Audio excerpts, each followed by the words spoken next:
কপালিকের রাত। গ্রামের প্রান্তে এক ভগ্নপ্রায় মন্দির, চারপাশে ঝোপঝাড়, ভাঙা মূর্তি আর ভয়ঙ্কর নীরবতা। সেই মন্দিরেই রাতের অন্ধকারে কপালিক সাধকরা তন্ত্রকর্ম করত। লোকজন বলতো রাত 12টার পর সেখানে আগুন জ্বলে ওঠে নিজে থেকেই, আর সেই আগুনের চারপাশে এক কালো কপালিক বসে থাকে, হাতে খুলি, সামনে লাল রক্ত মাখা বাটি। একবার এক কৌতূহলী তরুণ সাহস করে দেখতে গেল। দূর থেকে সে দেখল এক কপালিক অর্ধনগ্ন দেহে ভস্ম মাখা, চোখ দুটো লাল জ্বলছে। তার চারপাশে মানুষের খুলি সাজানো, আর সে একটানা মন্ত্র জপছে, ওহ্রি কালী, ওহ্রি কালী।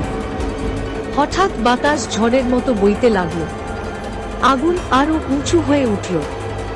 সেই আগুনের ভেতর থেকে একটা ভয়ঙ্কর নারী মূর্তি ভেসে উঠল, দীর্ঘ চুল, লাল জিহ্বা আর রক্তচোখ।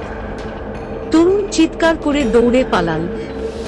ভোরবেলা গ্রামের লোকজন তাকে খুঁজে পেল জঙ্গলের ধারে, কিন্তু সে নাকি তখন পাগলের মতো শুধু একটাই কথা বলে যাচ্ছিল, ওহ্রি কালী, কপালিক আসছে, ওহ্রি কালী।